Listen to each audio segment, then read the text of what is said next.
What's up, gang? Welcome back to another reaction and breakdown video. We're going to look at moment 71 from my mission to capture 1,000 real moments of magic over on Instagram. And here's the clip. We'll react and then we'll break down the psychology and thought process behind the performance. What we're going to use for this is a coin, and by using the coin in your hands, it means instead of us just seeing what we're going to do, we're also going to feel it. So this hand here, this hand dead still like a statue, do not move.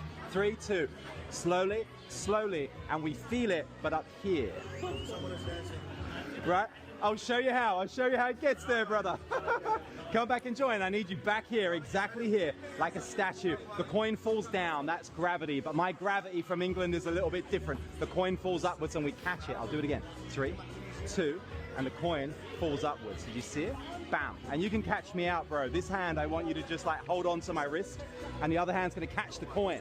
A little bit lower, down here, lower. Yeah, a little bit lower, right about there, ready, and watch. And when I say watch, I do not mean look. I mean look under your Rolex, bro.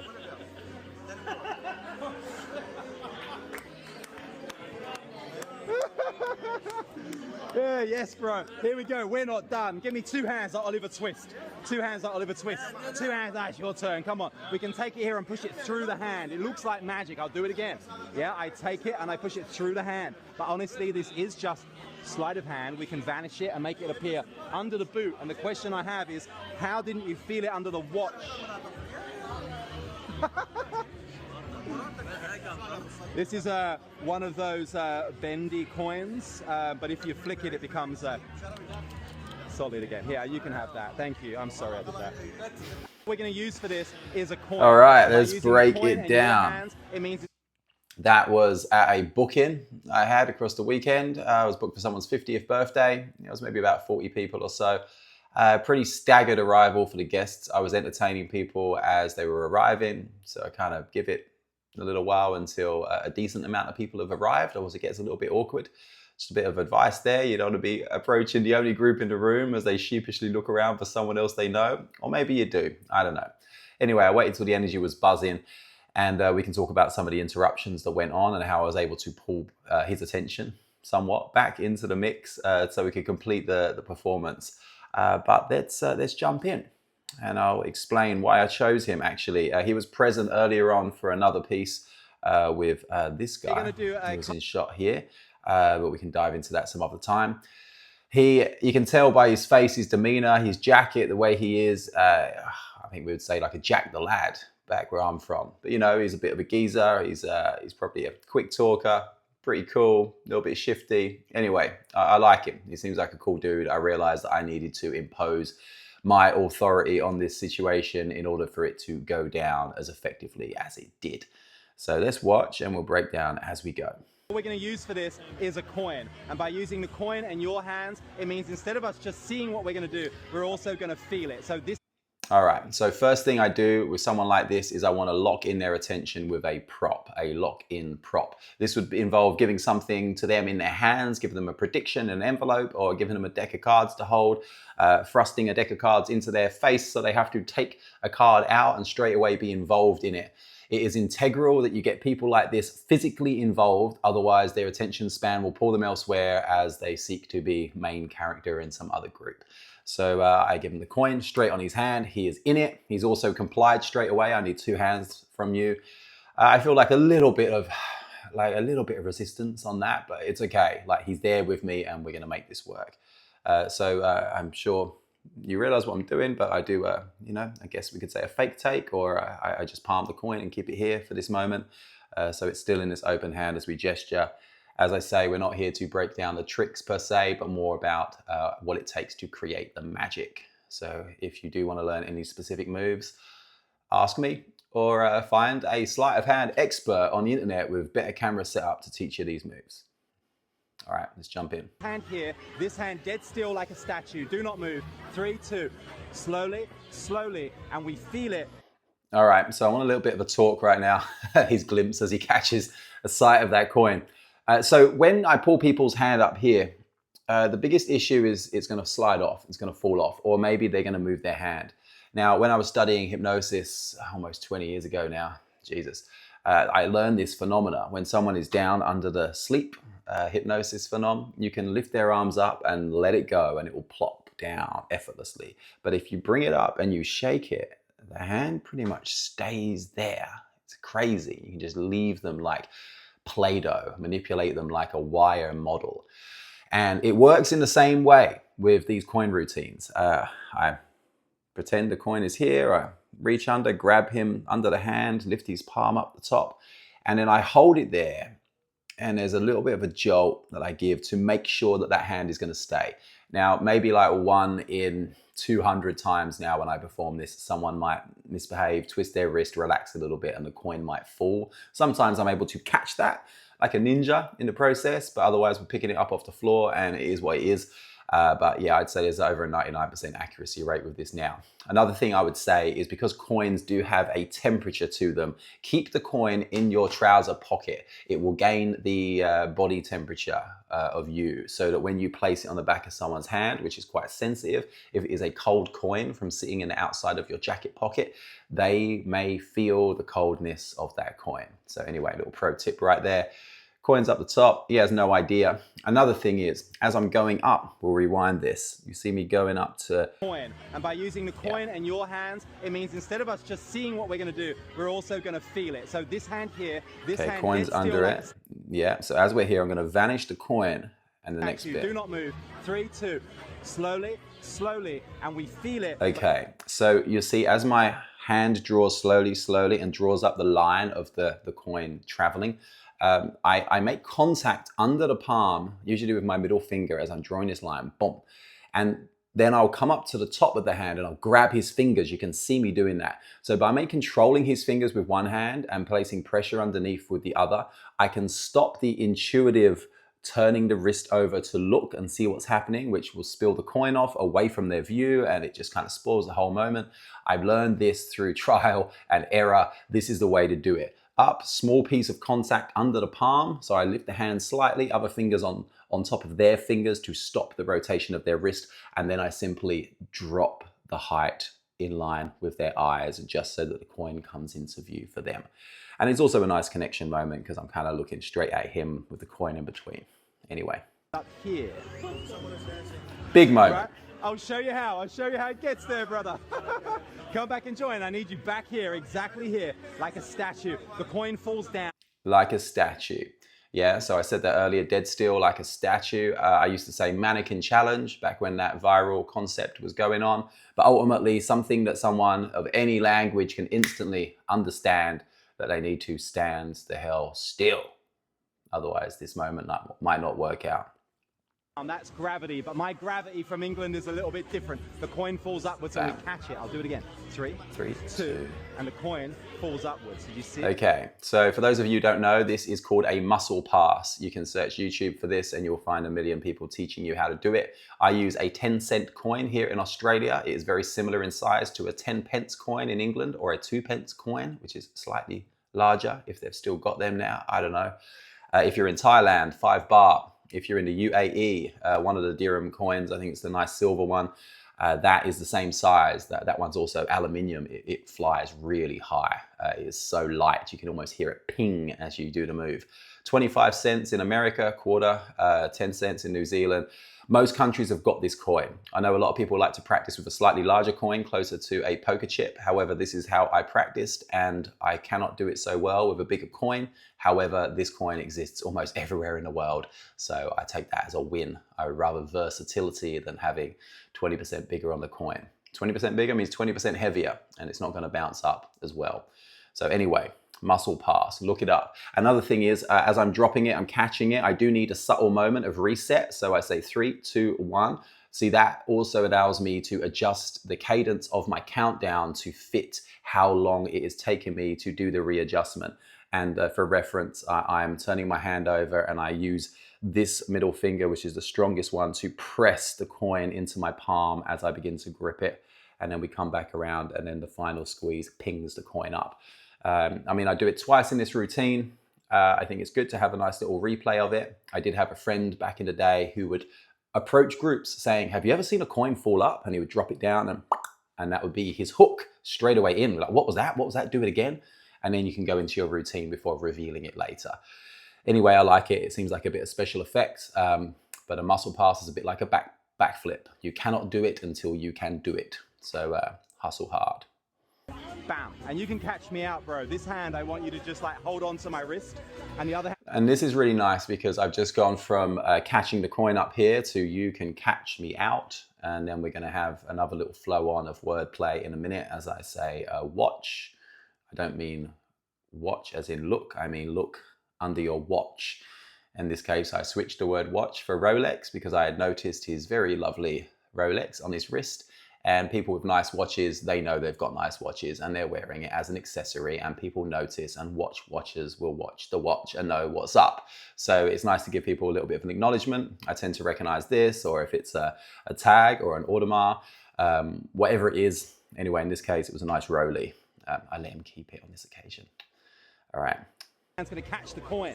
A little bit lower, down here, lower. Yeah, a little bit lower, right about there. Okay, ready? I load it under the watch. So let's talk about this a little bit. I'm going to rewind it slightly. You can catch me out, bro. This hand, I want. So you can catch me out, bro. So I get a nice little, what I call retention, what is known as a retention vision retention. So I keep the coin here. We close the hand. I ask him to grab my wrist in this motion. I then instantly, like a boomerang shot on the socials, you know, the boomerangs, I instantly say the same thing again, and I open my hand up as I come back down. On the second go is when I let go of that coin underneath and I grab it in my palm. But the first and then the recoil, not only does it reiterate what I'm going to do and what I want him to do and hold on, but I use that double take as a way of him knowing it's in my hand because he sees it close and reopen, and also to ensure he knows what he's doing. So let's see that. So that's the first time, like my wrist, and you'll see I open my hand up, the coin is still there. It is the second time that's coming that I take it. You to just like hold on to my wrist, and the other hand's going to catch the coin. I'll rewind it a little bit for you. Falls upwards. Did you see it? Bam. And you can catch me out, bro. This hand, I want you to just like hold on to my wrist, and the other hand's going to catch the coin. A little bit lower, down here, lower. All right. So on this occasion, a little bit lower. It happens sometimes where people will keep their hand up the top. I do need them to bring it down, of course, to catch it here. So if I don't get a response, like a little bit lower, bring it lower. No, we need to catch it. Come on, you know how to catch. Some people will bring the hand down like this. And I'm like, come on, you know how to catch things. Turn it over. I don't have so much freedom to manipulate their hand with my spare hand at this point because I do have the coin palmed in it. So essentially, I kind of get this to finger palm because I want to load it under the watch nice and easy. And you'll see how easy it loads straight underneath here. If you do have an issue loading it underneath the watch, I will apply some pressure and I just kind of say, one step forward for me, one small step. We don't need the step, but in magic, the bigger movement hides the smaller movement, right? So as I pull him forward slightly, I use the extra weight to yank the coin under the watch. On this occasion, it flows in nicely. And another thing is, as you drop someone's hand lower, it tends to create, especially if the watch is on the wrist, a little bit of an opening for that coin to enter underneath. So you'll see that in action right now. Yeah, a little bit lower, right about there, ready? Perfect. And watch. And when I say watch, I do not mean look. I mean look under your Rolex, bro. Under the Rolex. Look at his face, mate. Big reaction. That's the birthday boy he's chatting to. Yeah, yes, bro. Here we go. All right, so he gives me a big handshake, pull me in, bruv. And he's responding, right? He's reacting. We've had that big reaction on top of the hand. Now we've had this under the watch. He's having a great time. He's in it.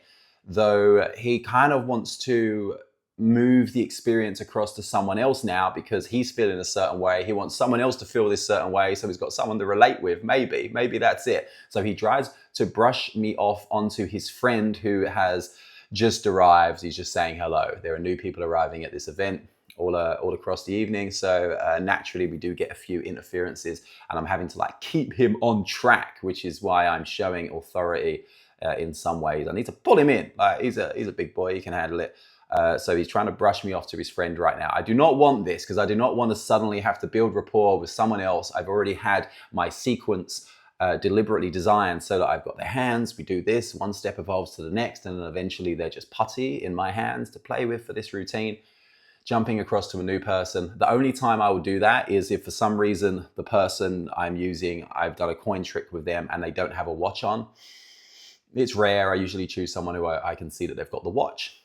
If they've got sleeves, I'll sometimes ask them to pull their sleeves up a little bit so we can see everything nice and cleanly. That's it. I'll just ask them at the beginning, or I'll help them at the start and I'll just pull their sleeves up as I'm controlling their hands in this situation. It's no problem. People are in it. So anyway, he tries to brush me off. I pull him straight back in. Done. Give me 2 hands like Oliver Twist. 2 hands like Oliver Twist. 2 hands. That's your turn. Come on. Your turn. Take it here and push it through the hand. It looks like magic. And also the Oliver Twist thing. I used to say, hold your hands out like a bowl. Yeah. Give me 2 hands like Oliver Twist. Please, sir, can I have some more? People know it. Most people understand the reference. 2 hands like Oliver Twist. They get it. They get it. That is a culturally ingrained ideal throughout most, I guess, English-speaking communities. I don't know how many people read Charles Dickens in different languages. Anyway, Oliver Twist. It's also a perfect character for a scallywag like me who's doing all sorts of tricks to things to be referencing. It seems fitting. I'll do it again. Yeah, I take it and I push it through the hand. But honestly, this is super simple, and you can see what I'm doing. I'm keeping it here. I pretend to pass it across, and then we just press and I release from the palm. We do it twice because it's so quick, it's fun, it's easy. And then from here, I'm just doing a fake take. What's really nice on this moment is I'm doing the fake take before blowing it because I want to lean down and pull the coin from down here under my boot heel, under the heel of my shoe. And in that moment, it guides everybody to this direction. As I'm looking, I'm tilting and I pull the coin out. But in reality, this hand is coming over here to pick up my jumbo coin. See, I got this big 10-cent coin. Yeah, whatever suits you and your style of coin magic. If you're using like Chinese type coins, then you can get a bigger version of those. But anyway, I'm not huge on this finale with the coin, but it is fun. It is an extra thing. It's visual. People will remember it. And I just it's a crowd pleaser. So I bring it along for that purpose. I keep it not in a pocket, but I keep it in the waistband on the back hip. So yeah, just somewhere between my spine and my hip bone right there on the fleshy bit. And it stays about here between the waistband of my pants and yeah, anyway, so it's just easy for me to reach out, especially as I'm going down like that, and I just pluck it and it is here in my palm ready for me to take that coin. And anyway, you'll see. It's just sleight of hand. We can vanish it and make it appear as I come down, grabbing it here. How didn't you feel it under the watch?